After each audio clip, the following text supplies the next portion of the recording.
Oi, gente, aqui é o professor Benedito Costa Neto. Eu vou gravar esse vídeo para as turmas do quarto ano e do sexto ano do curso de Pedagogia da Universidade Positivo. E o objetivo dele vai funcionar como uma devolutiva dos trabalhos do segundo bimestre.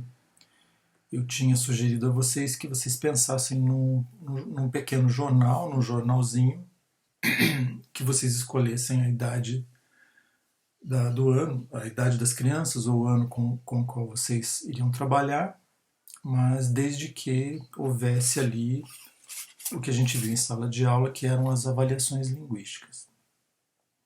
Como esse vídeo funciona mais ou menos então como uma finalização do semestre, dessa UC, eu vou fazer alguns comentários sobre o conteúdo dessa UC, ou dessa disciplina, enfim, como você preferir, e vou fazer alguns comentários também sobre os trabalhos entregues.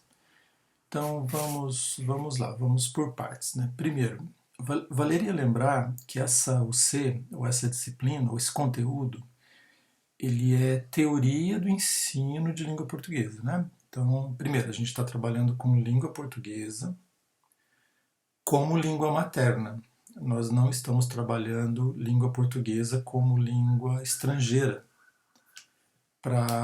porque é possível. Né? Você pode trabalhar a língua portuguesa como língua estrangeira, para estrangeiros. Não é o caso. Então, nós estamos falando de língua portuguesa como língua materna.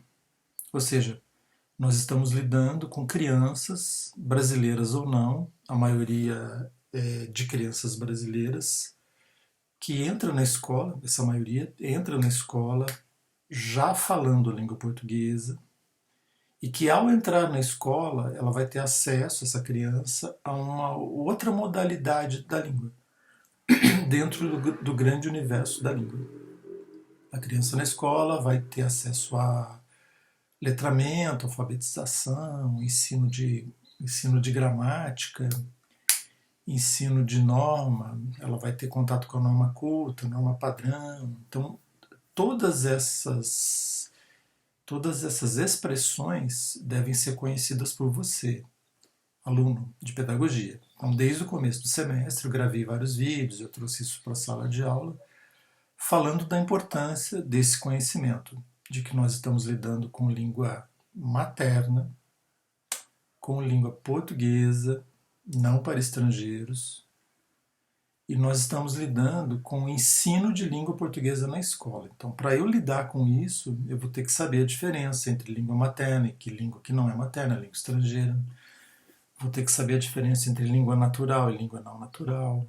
Vou ter que saber a diferença entre gramática, norma, norma culta, norma padrão e os fundamentos do que seja uma língua.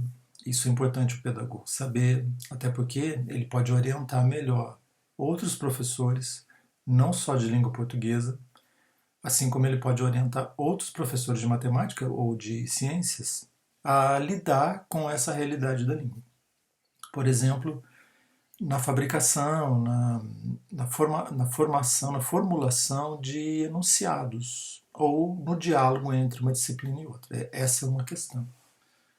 A outra situação que eu trouxe para vocês desde o começo do curso é a importância da linguística para isso, de como o conhecimento linguístico ele mudou, principalmente dos anos 80 para cá, ou seja, ele é mais ou menos recente.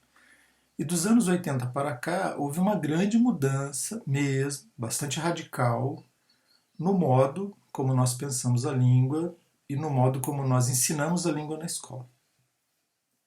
Então, assim, até hoje, aliás, muitos de vocês ainda confundiam gramática com língua. E eu falei, não, pera lá, língua é uma coisa e gramática é outra. Muitos de vocês também, imagine para vocês que estão no curso de pedagogia, e mesmo alguns formados em letras, ainda confundem isso, imagine para os leigos, imagine para os pais dos alunos. Muitos pais me procuram sem ter essa noção e alarmados porque a escola não ensina isso, a escola não ensina aquilo, Porque no tempo deles a escola ensinava diferentemente. É lógico, a maioria dos pais hoje, embora jovens, aprenderam na escola uma outra coisa, uma outra noção de língua, principalmente pelas cartilhas. Ocorreu que dos anos 80 para cá, principalmente nos anos 90, nós tivemos uma mudança radical. Essa mudança, ela não surgiu do nada, ela vem de grandes especialistas, de grandes estudiosos dos fenômenos da linguagem. Ela foi estudada por muitos professores no Brasil. Obviamente, isso começa nas grandes universidades federais e nas grandes universidades estaduais. Depois ela acaba passando para as outras universidades, mas ela começa de cima para baixo. Dali, ela acaba alcançando o MEC, que hoje está enfrentando problemas políticos muito, muito graves. Mas esses ensinamentos linguísticos acabaram alcançando o MEC, e o MEC, então, de cima para baixo, ele elaborou uma série de mudanças, uma série de questionamentos, uma série de regras também para serem aplicadas nas escolas. Eu comentei com vocês aqui e ali também que uma mudança que houve bastante radical nesse processo todo foi o vestibular. Por que houve essa mudança no vestibular?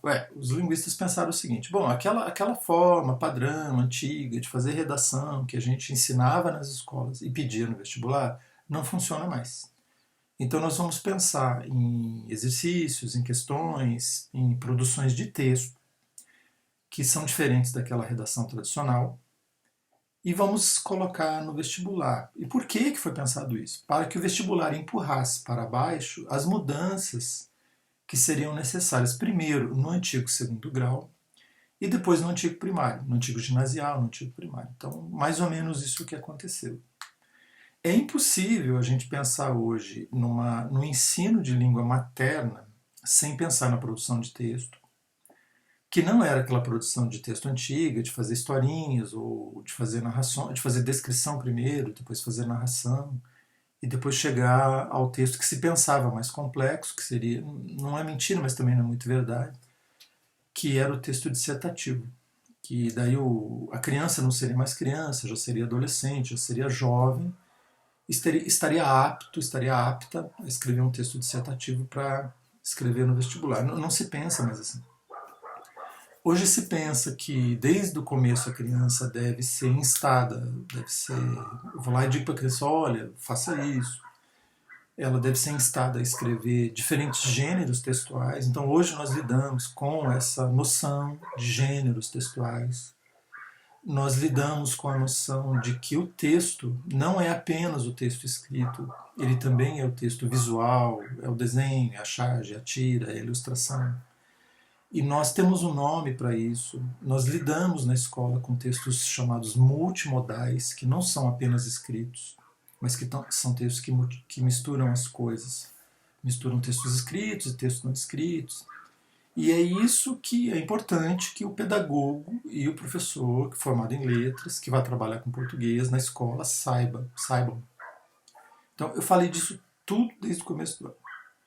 Agora, nessa disciplina, eu falei que era teoria do ensino de língua portuguesa, mas também eram práticas do ensino de língua portuguesa. Quando a gente fala em práticas, quando eu estou falando em práticas, eu não estou falando em jogos, em ludicidade. Eu não estou falando, em nenhum momento a disciplina ela se propõe a trazer para vocês brincadeiras, jogos, etc. Não era isso. Não quer dizer que a escola não vai lidar com isso, muito pelo contrário, a escola vai lidar com isso sim. Então, sim, quando eu estou ensinando língua materna na escola, se eu puder fazer de forma lúdica, se eu puder levar jogos, se eu puder levar brincadeiras, se eu puder levar outras atividades, por exemplo, de outras disciplinas, para a língua portuguesa, maravilha. Mas não quer dizer que o ensino de língua portuguesa ele é só assim. Então a disciplina ela era dividida em duas partes: teoria do ensino, que eu não pude me aprofundar muito, porque essas teorias são complexas, são difíceis mesmo. Eu fui sentindo assim as dificuldades de cada uma das duas turmas que eu peguei, porque não adianta a gente querer trazer uma coisa muito complexa, muito elaborada, se eu preciso começar do zero. Mas ao mesmo tempo eu também não poderia trazer jogos, brincadeiras, etc., porque não era essa a ideia. A ideia então era trabalhar com uma teoria do ensino, que eu falei, língua, linguagem, textos multimodais, gêneros, etc. E aqui e ali você mostrar possibilidades disso. Uma das possibilidades disso é o jornal, justamente. Agora eu queria falar um pouquinho de dois pontos que são os principais, os pontos fundamentais do conteúdo desse semestre. O primeiro ponto fundamental é aquela noção que a gente trabalhou de um planejamento sequencial. Se eu quero, não importa se eu estou usando Paulo Freire, se eu estou usando o ensino que tem o professor não como uma ponte ou como o dono do saber, se na minha cabeça é a criança que vai construir o saber sozinha, se o professor está ali como coadjuvante, se o professor ali é a ferramenta principal, não importa, ok? Não importa. Não importa que linha você siga. Importa é que, se você deseja que a criança chegue a um determinado momento, chegue a um determinado conteúdo, que a criança chegue, por exemplo, a ter a habilidade de escrever um texto descritivo, narrativo, dissertativo, injuntivo, se você deseja isso, você precisa ter um planejamento. Esse planejamento, ele começa desde o primeiro dia de aula. Então, desde quando você conhece a turma, ou se você já conhece a turma, aquilo que você já gravou das necessidades de cada aluno. Daí a importância de você ter um plano sequencial. Esse plano sequencial ele pode durar várias aulas de uma semana, ele pode durar muitas aulas de muitas semanas, ele pode durar meses. Eu posso pensar assim, bom, eu pego uma turma em fevereiro, março, sei lá, janeiro. Quando eu chegar a novembro, eu vou ter um objetivo alcançado. Para eu alcançar esse objetivo, eu preciso ter um plano sequencial. Esse plano sequencial, então, pode ser para o ano inteiro, pode ser para um mês, pode ser para 3 meses, não importa, mas desde que ele seja pensado, elaborado, discutido com os colegas, apresentado para os pares para que eles avaliem também, para que eu tenha saídas, para que eu tenha mecanismos de chegar lá onde eu quero. O exemplo que eu dei desde o começo do semestre foi o trabalho com tempos verbais. O trabalho com tempos verbais é um trabalho bem difícil. Não adianta eu chegar para uma criança hoje, ou mesmo para um jovem, tá? Até mesmo para um adulto, hoje. Não adianta eu chegar para uma pessoa, criança, jovem, adulto, e falar para ela quais são os tempos verbais que a gramática normativa do português enumera. E não adianta fazer isso, sabe por quê? Porque as pessoas não usam isso no dia a dia.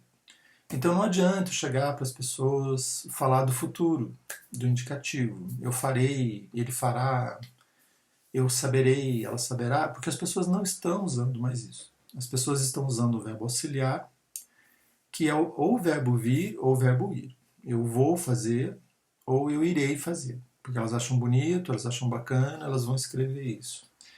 Então, assim, hoje a gente pensa o ensino dos tempos verbais, o ensino do uso dos advérbios, o ensino do uso das preposições, o ensino do uso das conjunções, o ensino da pontuação. A gente pensa isso dentro, eu já falei isso várias vezes, de uma realidade concreta da língua.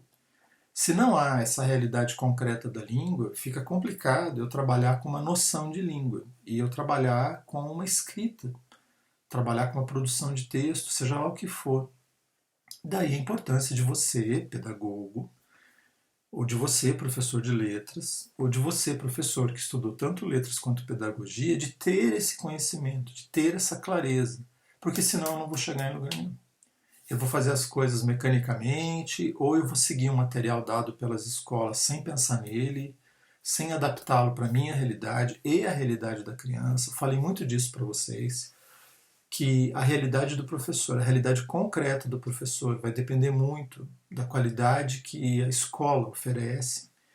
Então, se você for dar aula numa escola municipal, há excelentes escolas municipais Brasil afora, e há algumas muito ruins, problemáticas. Se você for dar aula numa escola estadual, a mesma coisa. E se você vai dar aula numa escola particular, Não pense que a escola particular vai ser o paraíso e que vai, por exemplo, fornecer aos alunos um tablet, um computador, um Kindle para ler livro. Não vai ser assim. Então, muitas vezes o professor ele tem apenas um giz, uma caneta, folha de papel sulfite, cartolina. Ele não tem mais nada além disso. E aí o que acaba acontecendo é que ele vai ter que adaptar esse conhecimento linguístico que ele tem às suas realidades, porque eu não posso separar uma coisa da outra. Então, alguns discursos são muito bonitos, eles são muito lindos. Vou dar aula com amor, porque está escrito no Paulo Freire. Ah, eu vou fazer isso porque o material da escola manda, ordena, porque eu sou funcionário de uma escola. Você pode ser funcionário de uma escola, mas as coisas não funcionam assim. Então, desde o começo do semestre, eu insisti que eu tenho um conhecimento linguístico, que é teórico, e como eu vou aplicar isso no colégio é uma outra história. Vai variar de colégio para colégio, de professor para professor e de turma para turma. Vai variar se você tem um aluno particular, um aluno, dois alunos, três alunos. E se você tem uma turma de não sei quantas crianças. Ou se você divide essa turma com outros profissionais também. Porque você vai ter que negociar com eles. Vai ter que negociar com a sua coordenação, com os seus chefes, os donos da escola, por aí. Outro ponto, esse era um ponto então, os planos sequenciais. Como eu vou lidar com isso e da importância deles. Eu queria fechar, daqui a pouquinho eu já falo da importância deles. E outro ponto importante que eu discuti, que eu trouxe para vocês, é a avaliação linguística, que não é uma avaliação gramatical. Eu insisti para vocês em várias aulas, quem assistiu às aulas, gravadas ou não, e teve gente que disse que eu não gravei aula, que eu não postei as aulas, mentira, tá tudo lá. Eu frisei para vocês esses pontos importantes da avaliação linguística. Eu separei para facilitar em 3 grupos. Tá? O primeiro grupo, coesão e coerência. Expliquei isso várias vezes, teve gente que me perguntou, gravei de novo, já tinha gravado vídeo, daí gravei de novo, tá tudo no sistema. Tá?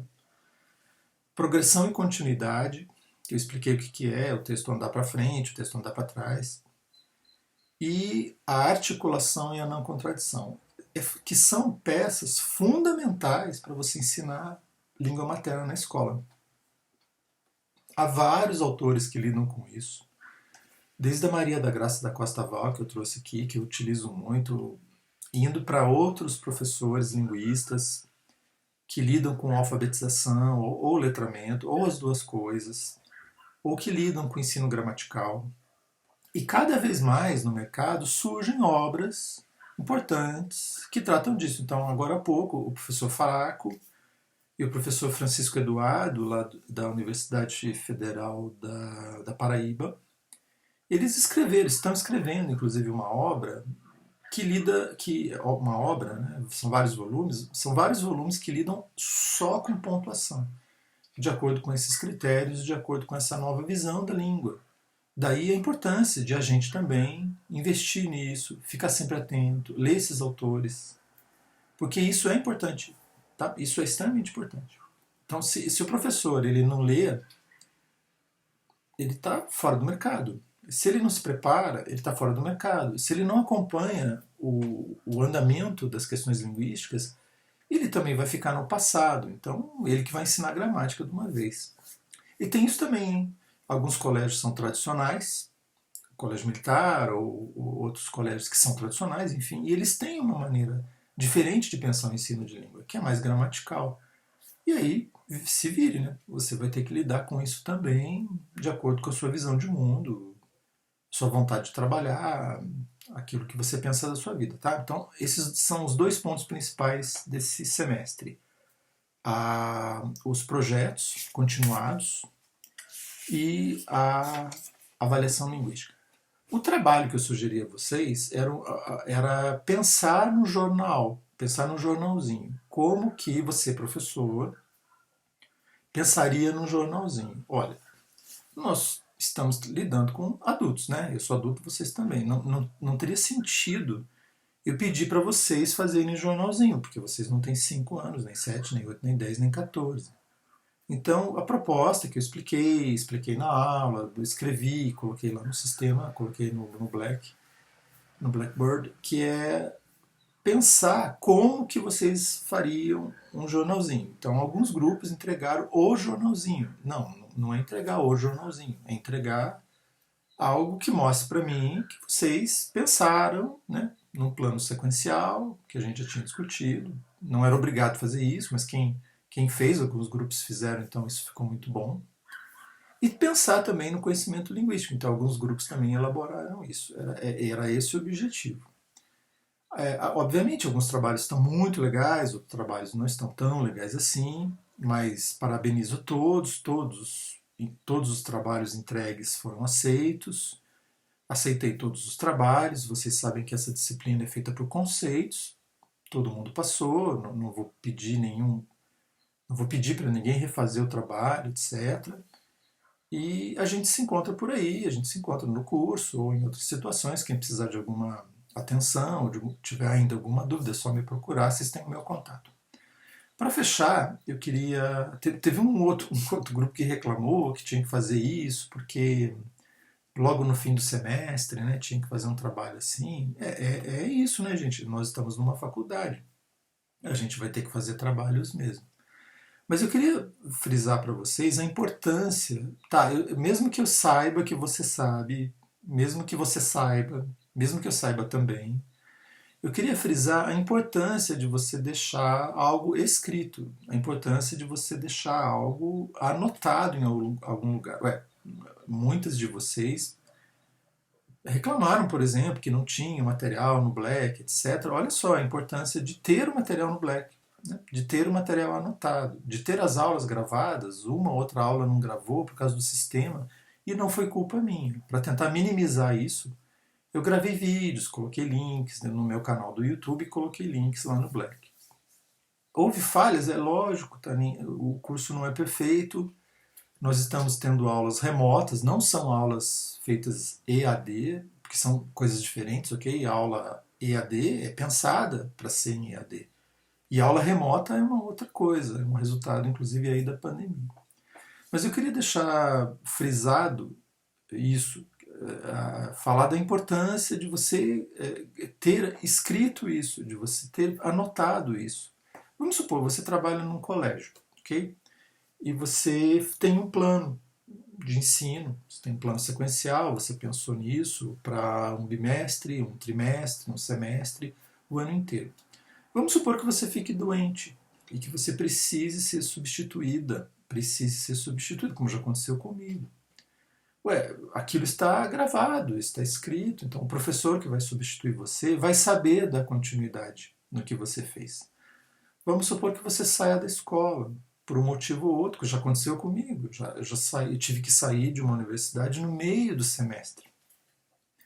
Então eu passei a bola para outro professor, expliquei para ele o que estava acontecendo, onde eu estava, qual que era o conteúdo da disciplina, e aquilo está escrito. Na UP, a gente tem tentado, pelo menos a gente tem feito o plano de aula, plano de ensino, tem a ementa, tem o plano de aula, tem o plano de ensino. A gente tenta acompanhar aula a aula, enfim, e coloca no Black para todo mundo saber o que está acontecendo. Às vezes não dá certo. E às vezes não dá certo por outros motivos. Um feriado que a gente não pensou direito, ou uma aula que atrasou, o conteúdo que a gente percebe que a turma não está indo muito bem, daí a gente dá uma esticada nele, como foi o primeiro trabalho dos planos sequenciais. Então, mas assim, a importância de ter algo escrito é meio óbvia. Ela vai servir como um norte para você e ela vai servir também como um norte para outros colegas que porventura lidem com essa mesma disciplina. Para vocês terem uma ideia, quando eu entrei no curso de pedagogia, eu peguei uma ementa pronta.